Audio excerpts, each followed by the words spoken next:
The state of our health, something we strive to improve and maintain, but sometimes inadvertently destroy.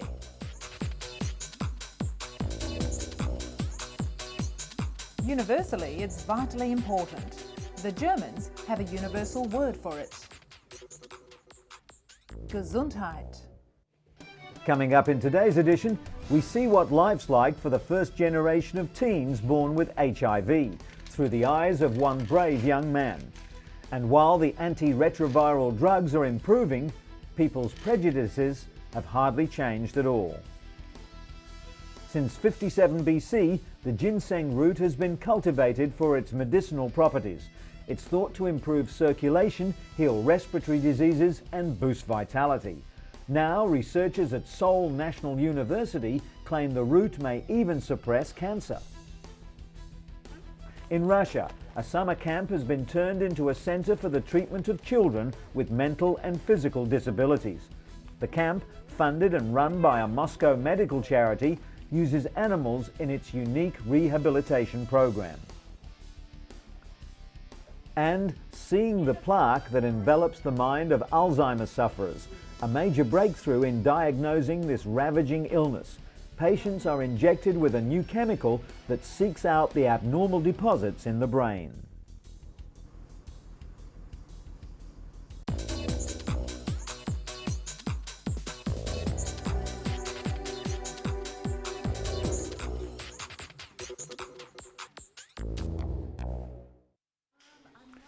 But first, Manu Dhingra, the first of New York's burn victims from the World Trade Center attack, to leave hospital and head home. With adrenaline spurring him on, Manu managed to walk down 83 flights. He couldn't walk again for several weeks. His long road to recovery began at Cornell Hospital, where he was treated for second and third degree burns to 35% of his body. The first thing doctors had to do was resuscitate him from shock. Next, he was given 40 litres of fluid, and only then could they treat his pain. Manu's face had swollen to twice its normal size. But despite the many agonizing months he's had to endure, the horrific burns have not beaten his spirit. Bill Smith suffered for years with a chronic leg ulcer due to a faulty vein. Like millions of other sufferers, he underwent painful cleanings and couldn't even do simple things with his family. Dermatologist Vincent Falanga uses a skin substitute called Apligraf to patch things up for patients like Bill. Made by Novartis, Apligraf is grown in a lab from discarded, sterilized foreskins. It's multi-layered and allows proper blood flow to grow in surrounding tissue. Incubated over 4 days, cells are fed nutrients until they multiply and all the skin layers are formed. It's then sent by overnight courier to doctors, packed in a nutrient-rich liquid. Doctors apply Apligraf directly to a wound and wrap the area with a compression bandage so that it will heal faster than conventional compression therapy alone. Apligraf is also being studied for use on other types of skin wounds, like those caused by diabetes, sickle cell anemia, or burns. And speaking of skin, workers at Genomics Collaborative Incorporated in Cambridge, Massachusetts, begin each day with a new delivery of blood and tissue samples. They never know how many they'll receive, but they must carefully process each sample immediately. Lab Director Janice Williamson knows firsthand how important biological specimens are to research. She once spent 2 years tracking down tissue samples for a single research project. The founders of GCI understood this and decided to do something about it. Just 3 years later, they have more than 500,000 samples in their collection. The samples are mainly from people with cancer, heart disease, and diabetes. Tissue is taken during surgeries to either remove a tumor or, in the case of heart disease, during bypass procedures. GCI has already begun using their own samples of DNA to search for genetic clues for common diseases.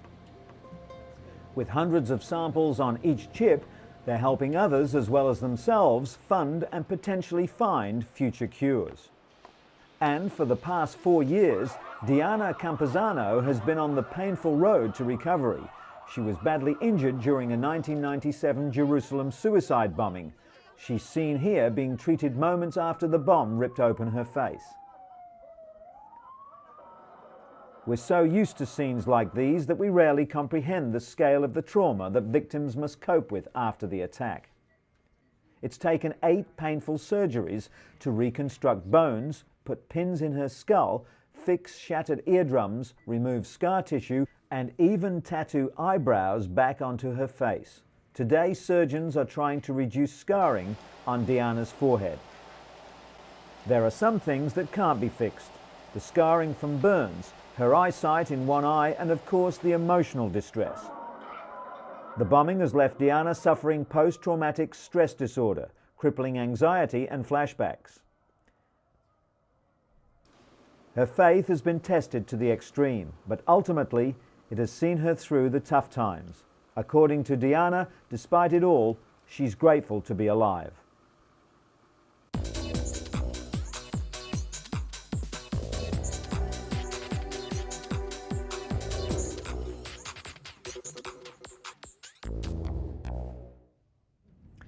An important win for AIDS activists and paediatricians in South Africa. The High Court of Pretoria ruled that the government must provide the AIDS drug nevirapine to expectant mothers infected with HIV. Nevirapine can reduce HIV transmission from mother to child by up to 50%. South Africa's biggest activist group, Treatment Action Campaign, launched the suit after the South African government refused to administer the drug to pregnant women in public hospitals and clinics. Before the ruling, German drug company Boehringer Ingelheim, which makes nevirapine, offered it for free to developing countries for 5 years, but South Africa has not responded to the offer.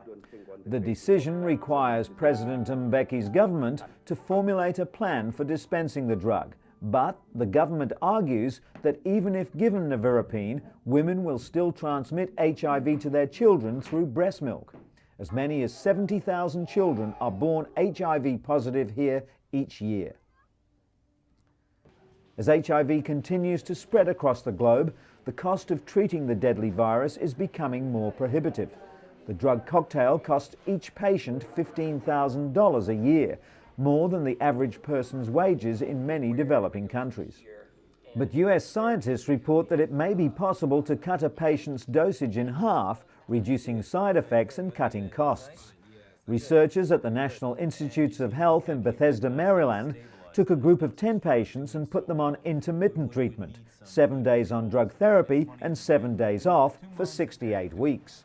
They monitored the patient's viral load, or the level of HIV in the patient's blood after 7 days off the treatment, and found the results were almost identical to patients who received continuous therapy.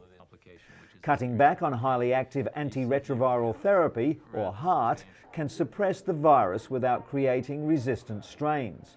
Follow-up research will be conducted in the United States and Uganda in the hope that more drugs will be available to developing countries.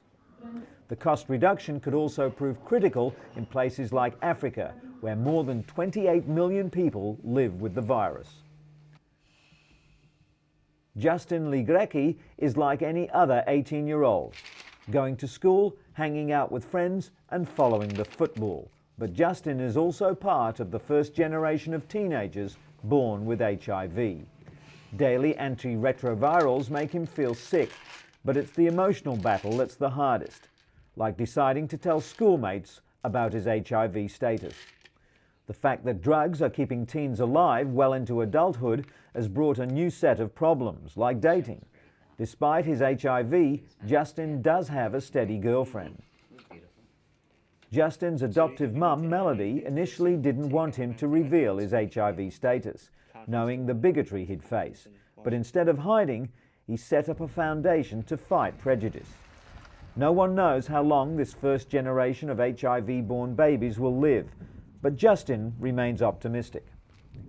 For 2 decades, male condoms have been the primary tool for stopping the spread of HIV, but now researchers at Duke University in North Carolina are hoping to give women more control over HIV protection.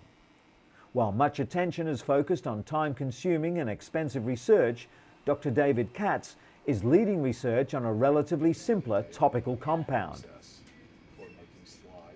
It would kill the HIV virus on contact using microbicides, or what some would call magic bullets. Women whose cultures allow them little reproductive control would benefit most from the compound. Bioengineers want to develop a product that prevents infection but not pregnancy, for fertility and religious reasons. It's also difficult to design a compound that works on all women all over the world. While research is still in early stages, Dr. Katz anticipates developing an HIV-killing cream, gel or foam that would one day be available over the counter.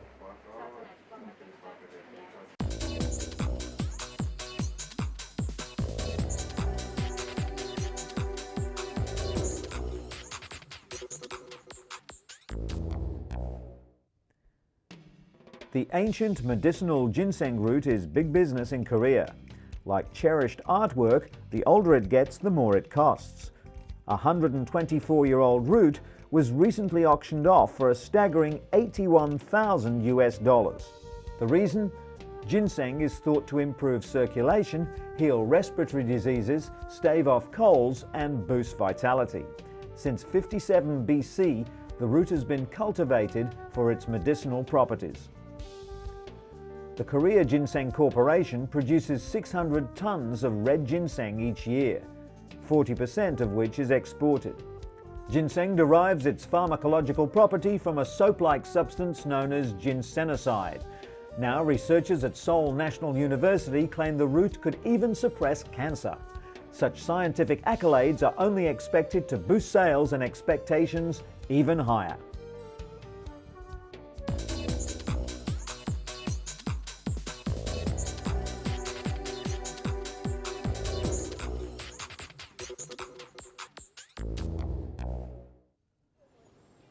The Balabanovo summer camp, 100 kilometers west from Moscow, looks like thousands of other similar recreational sites where Russians with modest family incomes choose to send their children for summer holidays. But in a certain way, Balabanovo camp is unique. The children who come to spend summer here are afflicted with various physical and mental disabilities such as cerebral palsy, autism, birth defects, and mental disabilities. The camp is the summer base for a rehabilitation program called the Sunny World, developed by a group of Russian therapists and psychologists. The program involves a set of activities aimed at restoring children's physical and mental abilities, with therapeutic horse riding being the major element. Therapeutic riding is the combination of physical therapy and equestrian techniques designed to build strength, coordination, and most importantly, self-esteem. The disabled children come to the camp with their families. Creating a familiar, friendly environment is one of the major elements of the program. The disabled kids interact with other children, with parents and instructors. They feel safe and happy and are willing to develop new skills and abilities. Katya, one of the children at the camp, developed cerebral palsy after a near-drowning accident when she was just over a year old. Soon, it became clear that she wouldn't be able to walk or talk, and her condition worsened. Her parents tried various medical options and treatments, but none had any effect. But now, at the age of 14, just 2 years after joining the program, Katya's progress is evident. She can walk with some help. She tries talking and even started to learn a foreign language. Anton, her teacher, has been wheelchair-bound all his life. Until joining the Sunny World program, he saw no light at the end of the tunnel and was suffering from severe bouts of depression. Now he's about to become a professional English teacher. Horse riding and animal therapy are not new. Similar methods have been applied in countries with well-established facilities for the disabled. But in Russia, centers like the Sunny World may be the only hope for people with disabilities. About 200 children are currently attending the rehabilitation program. Despite the fact that summer camp forms an essential part of the program, only half of the children will make it to Balabanovo this year. Being a non-profit organisation, the centre can't afford to take all the children. In Russia, the disabled are still among the most deprived groups in society. They struggle to survive on minimal state social security, while the big cities rarely provide even the most basic facilities to care for their special needs. It's difficult to feel valued or appreciated in such a negative climate. Worst of all, parents live in fear that once they get too old or sick, their children will simply be institutionalized. That's why the program promotes maximum development, so these children can someday live independent lives.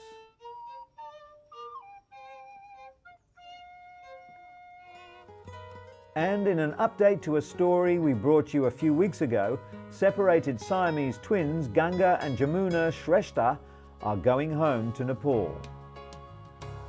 The rare babies underwent a 97-hour operation at Singapore General Hospital to separate their skulls.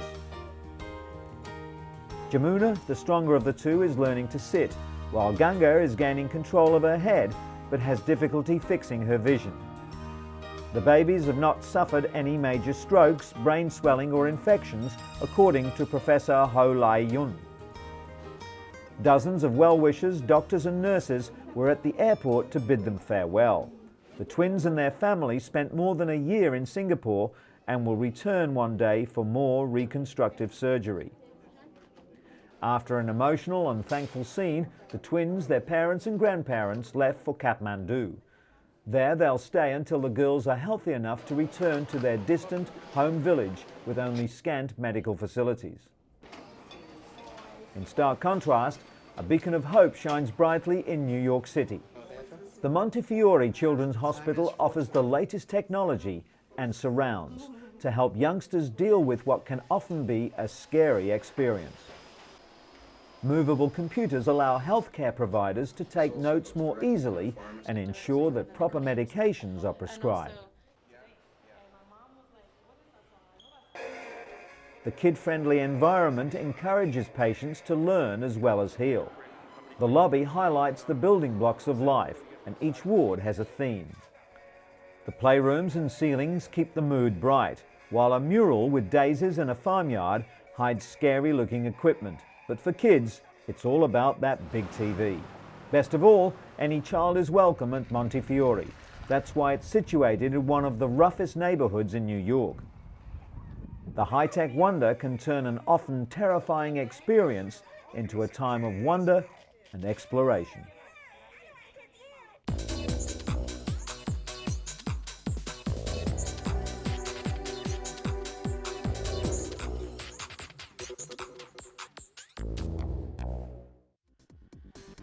Robert Schmidt is one of an estimated 500,000 Americans suffering from the neurodegenerative disorder Parkinson's disease.